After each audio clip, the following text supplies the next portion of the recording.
안녕하세요. 육아 강릉 6강 시간의 최성아입니다. 6강은 강릉시에서 아이를 키우는 부모님들과 일상 육아, 실전 육아에 대해 함께 이야기 나눈 시간입니다. 오늘 주제는 우리 아이 이해해보기입니다. 그럼 우리 함께 6강 시작해볼까요?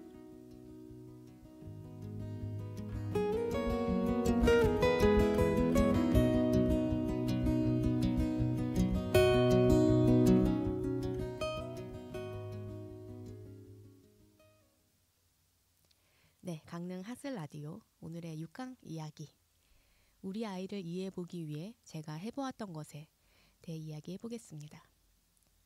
어느 날 어린이집 선생님께 상담 신청서를 받았는데요. 상담 내용을 적는 란이 있었는데 무슨 내용을 적어야 할지 모르겠더라고요. 우리 아이의 어떤 부분에 대해 구체적으로 선생님과 이야기를 해야 할지 선뜻 작성을 하지 못했어요. 상담 시간은 정해져 있으니 그 시간에 선생님과 어떤 주제로 얘기를 하는 것이 앞으로 우리 아이가 잘 성장하는 데 도움이 될까? 그리고 부모의 양육 태도에 대해서 어떤 조언을 좀 받을 수 있을까? 하는 생각이 들긴 했는데 이런 생각이 들은 건 선생님과 상담을 통해 무언가를 좀 얻고자 했던 것 같아요. 그래서 일단 제가 가장 궁금한 것이 무엇인가 생각해 보니까 우리 아이의 발달이 시기에 맞게 잘 이루어지고 있는지에 대한 답을 구하는 것이었어요. 무언가 객관적이고 구체적인 자료를 보면서 좀 제가 이해하는 데 도움이 될 것 같아서 인터넷에 영유아 건강검진을 검색하였더니 국민건강보험 홈페이지에서 검진 시기별로 문진표를 볼 수 있도록 해두었더라고요. 그런데 문진표가 저희 아이 개월수에 해당되는 25개월부터 29개월은 포함되어 있지 않아서 24개월과 30개월 두 가지 검진표를 비교를 하면서 한번 보았어요. 이걸 보면 제가 어떤 부분을 놓치고 있는지도 점검해 볼 수 있는 것 같아요. 스마트폰 사용에 관한 건 조금 뜨끔했답니다. 그리고 발달 선별 검사지 서식 내용을 참고해 보았어요. 제가 발달 선별 검사를 할 수 있는 전문가는 아니라서 정확한 검사 결과와 해석을 할 수는 없지만 언어 영역의 일부 항목이 일부만 해당된다고 생각되어서 발달이 조금 느린 것은 아닐까 하는 걱정도 살짝 들었어요. 저희 아이랑 같은 반 아이들을 보면 아이마다 말하는 수준이 좀 다른 것 같아 보여서 그래서 선생님과 상담을 할 때 아이의 언어 수준에 대해 좀 더 이야기해 보았습니다. 상담을 마치고 선생님과 이야기 나누었던 내용을 남편과 시어머니와 얘기도 해보고 그러면서 서로의 생각을 나누는 시간도 되었던 것 같아요. 그런데 상담을 하고 얼마 지나지 않아 갑자기 단어가 늘기 시작하더라고요. 그래서 얼마나 가슴을 쓸어내리고 정말 감격을 했던지. 주변에 물어보면 첫 아이가 보통 시기를 봤을 때 저희 아이가 말을 늦게 하는 편은 아닌 것 같은데 저도 모르게 좀 걱정이 있었던 것 같아요. 대부분의 부모님들께서도 전부 다 같거나 다른 것은 아니지만 조금씩 아이의 발달 시기와 수준에 대해서 궁금하거나 좀 걱정이 조금은 있으실 것 같아요. 그런데 아이를 키우다 보면 가장 힘들고 어려운 부분이 우리 아이에게 맞는 양육 태도를 갖는 것일 텐데요.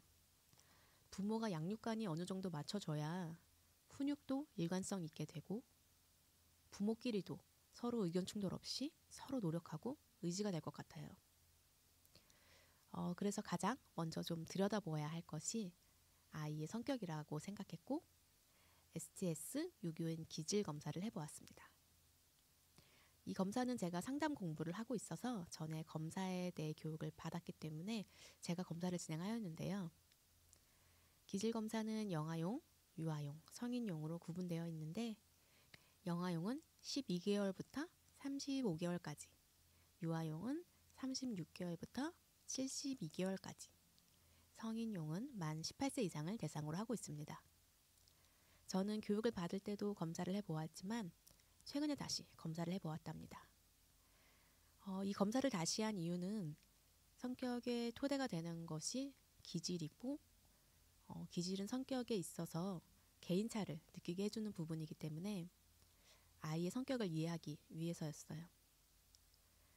영유아용 검사의 경우는 부모님이나 현재 아이를 양육하고 있는 사람 또는 아이를 잘 알고 있는 사람이 검사지를 작성하면 돼요.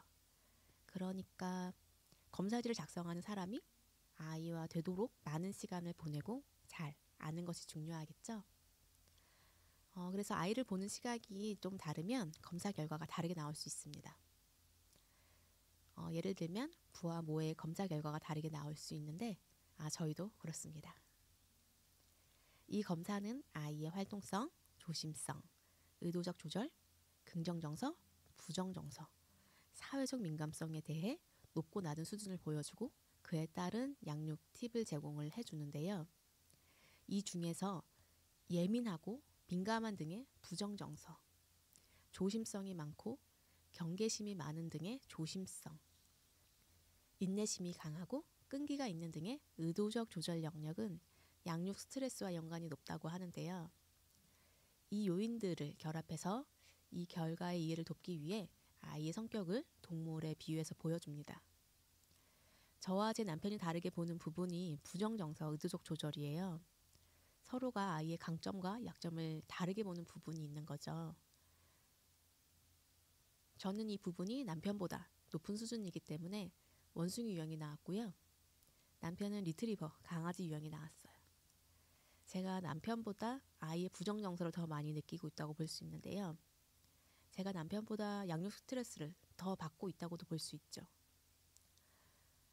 검사를 하고 보니까 전에는 이제 저한테, 엄마한테 왜 그래? 도대체 왜 그러지? 했던 이해가 가지 않았던 부분, 또 반복되는 일상, 이것으로 이제 화도 나고 답답했었던 저에게 더 많이 아빠보다 짜증내고 징징거리고 떼쓰는 등의 행동을 한 것에 대해서 전보다 조금은 더 왜 그런지 이해하고 수용할 수 있었던 것 같아요. 저도 아이를 재촉을 하고 항상 늦었다는 말을 하고 있었던 것 같거든요. 저는 전보다 인내심을 가져야 하고 저에게 아이를 이해하고 어떻게 양육하는 것이 도움이 되는지를 생각해 본 기회가 되더라고요. 아이의 유형이 다르게 나왔으니까 저와 남편은 아이의 기질 유형에 맞는 양육 코칭이 다르게 나오겠죠. 검사 결과를 토대로 남편과 제가 아이를 다르게 보는 부분, 그래서 서로 왜 다르게 행동하는지 등의 이유, 의견이 다른 부분, 그래서 이게 어느 정도는 이해가 되더라고요. 네, 부모도 각자 자신의 성격을 이해하고 다름을 인정하고 존중해 주는 것도 중요할 텐데요. 저희 부부는 MBTI 검사를 전에 받았어요. 요즘 MBTI 모르시는 분들 없을 텐데요. 네, 저희는 인터넷에서 쉽게 할 수 있는 검사로 한 건 아니고요. 검사 기관에서 제공하는 검사지를 통해 검사를 진행하였습니다. 저희 성격 유형이 동일하게 나왔어요. 좀 신기하긴 했는데 세부적인 선호 지표를 보면 차이가 있지만 같은 유형의 범위 안에 있는 걸로 나왔답니다. 같은 유형이 나왔다고 해서 성격이 똑같진 않지요. 그래서 그렇지만 성격의 공통점들이 꽤 보이기도 하고 그래서 서로 존중해 주는 것 중에 하나가 혼자만의 시간을 갖게 해주는 편이에요. 다른 점은 모든 부분은 아니지만 조금 이해하려고 하기도 해본답니다. 이 얘기를 하다 보니 좀 궁금해지네요. 조만간 남편의 기질 검사도 한번 해봐야겠어요. 네, 저 참 검사 좋아합니다. 성격을 조금 보이기도 하죠. 네, 다음에 기회가 되면 MBTI를 통해서 부부간 서로 이해하는 방법과 자녀 양육에 대해서도 이야기하면 좋을 것 같네요. 네, 저처럼 어떤 객관적인 표준화 검사를 원하시는 분들도 있지만 전문가와의 조언을 구하시는 분, 또 책을 통해 또는 주변의 경험을 바탕으로 인터넷, 유튜브, TV 등 정말 많은 정보와 사례를 접할 수 있지만 가장 중요한 건 우리 아이를 잘 이해하고 부모의 양육관이나 양육 태도에 대해 생각해보는 기회를 갖는 것도 좋을 것 같아요.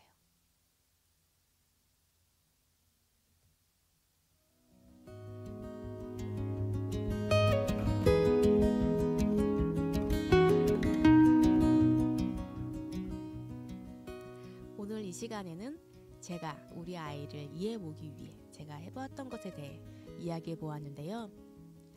기질은 태어날 때부터 선천적으로 타고난 것이라고 볼 수 있는데 아이의 성격을 형성하는 토대가 된다고 하죠. 그런데 아이의 타고난 성향을 어느 정도 안다고 해서 그 모든 것을 온전히 수용하기란 쉽지는 않은 것 같아요. 저에게도 저희 아이에게 맞는 태도와 말, 그리고 저에게 필요한 인내심 등을 위해 노력을 해야 할 것 같습니다. 이런 검사들도 활용해 보시거나 병원, 발달센터 등 지난번 또 안내드렸던 강릉시 육아종합지원센터도 활용해 보시길 바랍니다. 육아는 정답이 없다고 하잖아요. 정답이 없는 육아. 그런 의미에서 오늘은 육아 정보 테스트를 생략하겠습니다. 네, 이유가 맞는 것 같진 않지만 아무튼 생략입니다. 건강검진, 발달선별검사, 기질검사에 대해서는 관련 내용 확인하실 수 있게 링크 주소 댓글로 알려드릴게요. 부모님들께 도움이 되길 바라봅니다.